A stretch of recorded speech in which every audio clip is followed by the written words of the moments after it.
Assalamualaikum warahmatullahi wabarakatuh. Hari ini kita masih meneruskan kajian kemarin, bab kemarin tentang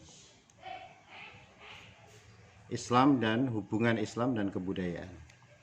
Kalau kemarin kita menerangkan tentang hubungan Islam dan kebudayaan, ada yang mengatakan bahwa agama adalah produk dari kebudayaan. Ya, itu pendapatnya siapa, kalian juga harus pahami. Satu adalah pendapatnya Hegel dan juga Nasir Hamid Abu Zaid yang disebut dengan Muntij Litsaqafah. Kemudian ada yang mengatakan tidak ada hubungannya sama sekali, ya. Kemudian yang ketiga adalah pendapat yang mengatakan bahwa agama merupakan salah satu bagian dari kebudayaan. Sekarang ada tiga pendapat.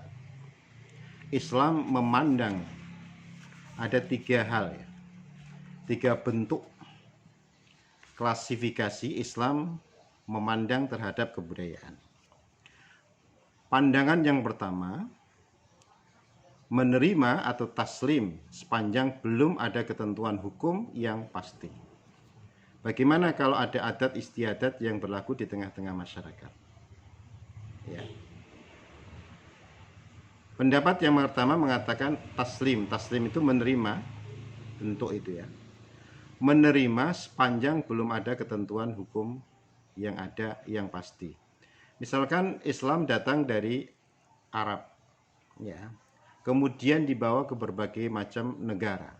Dan negara tersebut berbagai macam kebudayaan ada. Jika kebudayaan tersebut tidak ada hukum yang ada di tengah yang ada di Al-Qur'an maupun hadis, ya, itu berlaku di tengah-tengah masyarakat.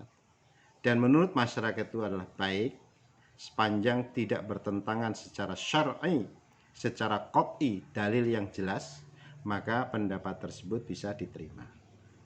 Ya. Kebudayaan yang sudah ada dan tidak bertentangan dengan Islam dapat dijadikan sebagai dasar hukum.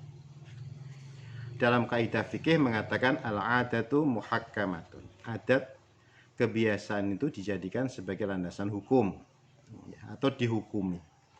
Ketentuan ini hanya mengatur pada hal-hal yang belum ada ketentuan hukumnya dalam syariat Islam yang jelas, sharih.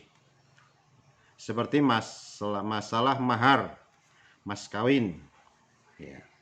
Ketentuan jenis dan kadar zakat fitrah, arsitektur bangunan masjid, alat penutup aurat, dan lain-lain. Jenis dan kadar besar kecilnya mahar dalam pernikahan setiap daerah di Indonesia berbeda-beda, seperti emas atau perak, uang tunai, jenis binatang, sapi, kerbau atau kambing, seperangkat alat sholat, atau mengajarkan membaca Al-Quran. Ini adalah jenis mahar. Jadi ada adat yang berlaku di tengah-tengah masyarakat dan itu Islam tidak mengatur secara qat'i. Mahar misalkan, ya, kalau dulu di dalam tradisi bangsa Arab yang kemudian dijadikan sebagai landasan hukum adalah memberikan mahar dengan emas. Bahkan juga ada yang mengatakan cincin khatam min dahab, min hadhab atau min hadid. Itu pernah berlaku, ada salah seorang perempuan datang kepada Nabi, ingin dilamar oleh Nabi, tapi Nabi tidak suka terhadap perempuan tersebut. Ada sahabat yang kemudian dia pengen sekali kawin dengan perempuan tersebut. Nabi, kalau Nabi tidak suka ya saya juga mau kok. Padahal sahabat ini sahabat yang paling melarat sekali. Kemudian apa? Kamu punya apa? Cincin emas ada?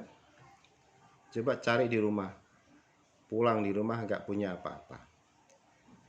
Sampai cincin emas nggak punya, cincin dari besi. Cari di rumah juga tidak punya apa-apa. Akhirnya apa? Nabi kemudian mengawinkan orang tersebut, sahabat tersebut, dengan membaca dan mengajarkan Al-Quran. Kamu punya hafalan Al-Quran berapa surat? Sekian-sekian Nabi. ajarkan bacaan Al-Quran terhadap wanita tersebut. Jadi maharnya itu adalah bacaan Al-Quran. Jadi kalau di Indonesia itu macam-macam. Ada mahar emas ditentukan di daerah tertentu, misalkan di daerah Aceh. Emas itu minimal sampai 50 gram. Kalau kurang dari itu, tokoh agama atau tokoh adat tidak mau menerima. Akhirnya harus mengumpulkan emas senilai 50 gram. Batasan emas 50 gram atau sekian gram itu tidak ada di dalam ketentuan syar'i.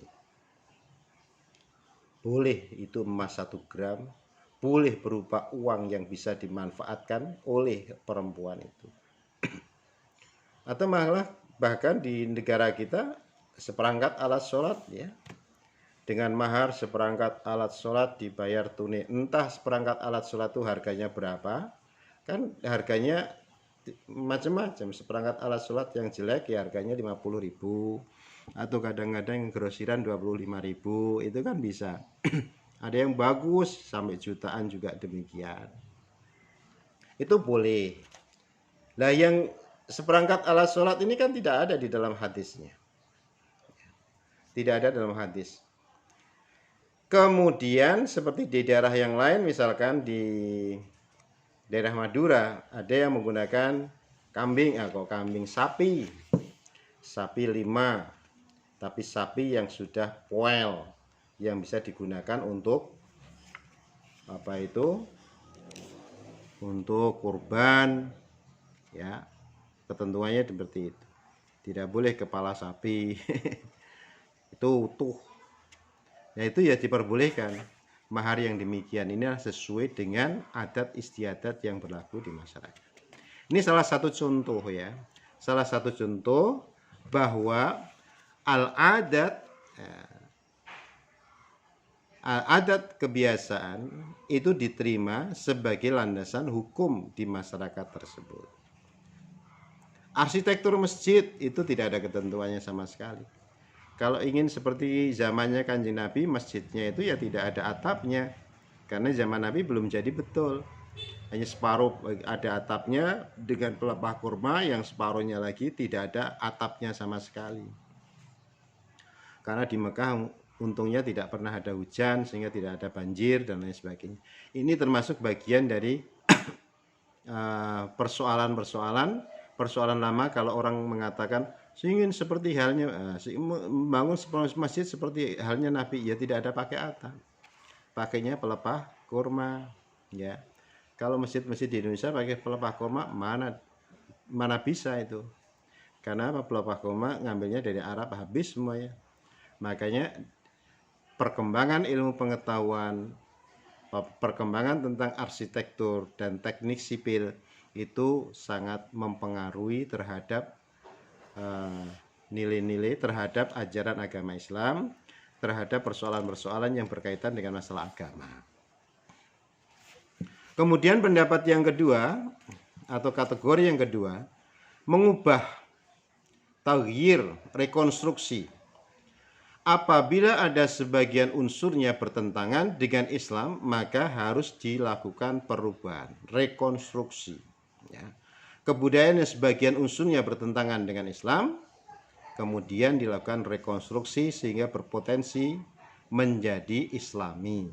Hal ini seperti terjadi pada tradisi jahiliyah yang melakukan kegiatan ritual mirip dengan ibadah haji, tawaf ya, dengan mengucapkan talbiyah yang syarat dengan kesyirikan, pemujaan terhadap patung berhala, dan berjalan berkeliling di Ka'bah dengan telanjang. Jadi kalau kita runut sejarahnya tawaf itu sudah ada pada masa jahiliyah. Jadi tawafnya orang jahiliyah itu seperti jarum jam itu ya.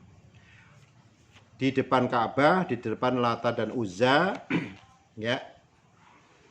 Di depan itu berhala-berhala keliling seperti jarum jam itu dari kanan ke kiri, dari kiri ke kanan. Dari kiri ke kanan, terus saja demikian. Sambil mengucapkan Lata, Uzza, Hubal dan seterusnya. Orangnya keadaannya telanjang bulat. Maka perintah untuk menutup jilbab, jalabib dalam surat Al-Ahzab 59 itu adalah kondisi masyarakat pada saat itu dalam keadaan telanjang semuanya. Maka disuruh nutup kepala sampai menutup bagian depan ini. Bagian ini kudele masih ketok. Nah sekarang kalau pakai kerudung kan ini pakai baju, kemudian kerudungi lagi double. Intinya menutup jilbab, membawa jilbab itu menutup aurat. Ayyu'rafna, agar dikenal, dihormati oleh orang lain, tidak seperti budak. Kalau budak itu kan masih telanjang seperti itu, makanya orang-orang banyak yang usil kemudian mengganggu, minal munafiqin, mengganggu sampai terjadi terhadap pelecehan seksual. Itu sudah terbiasa di sana. Maka bagi orang mukmin itu suruh menutupi sampai ke ini. Di Indonesia kan ya ditutup pakai apa itu, dalamnya ditutup, dalamannya masih ditutup lagi pakai kaos, masih ditutup lagi pakai itu, pakai baju, kemudian masih ditutup lagi pakai kerudung. Ini demikian. Jadi ini termasuk perubahan, mengubah tradisi yang lama, ya. Sama seperti di Indonesia, orang misalkan mengubah, orang-orang dulu, zaman dulu ya belum tuh santri masih sedikit, kemudian kalau orang ziarah ke kubur, kemudian ada takir, membawa takir, diseni beras kuning, kemudian dikasih telur, kasih kembang dan lain sebagainya, ditaruh di atas kuburan. Bahkan ada yang kasih ayam kecil ditaruh di sana, ya. Biar apa? Biar nasi atau nasi, beras kuning ya. Ya, itu dihabiskan oleh ayam tersebut. Ya, kemudian itu kan dipakai untuk sajen.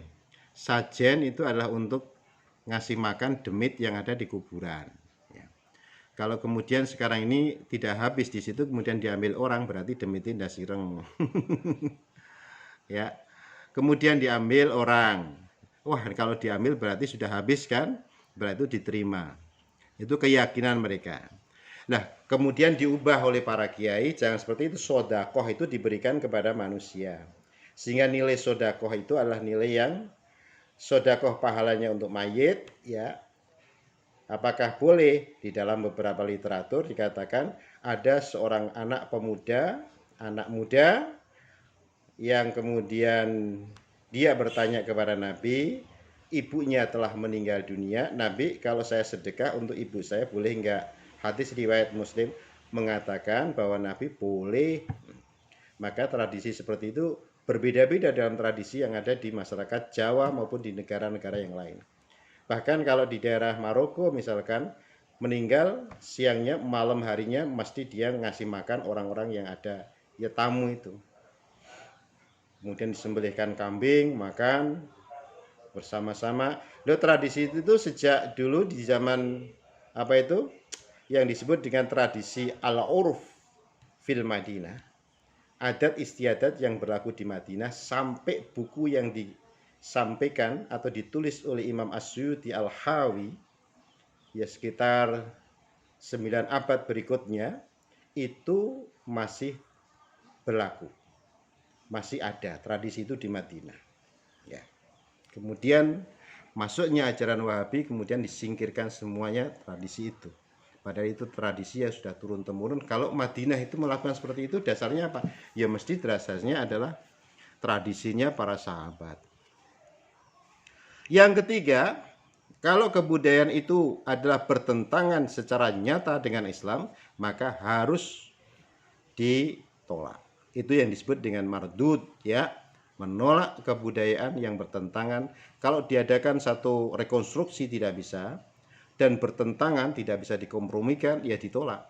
Seperti upacara ngaben misalkan, ada mayat kemudian dibakar. Nah, itu kan tidak ada dalam agama Islam.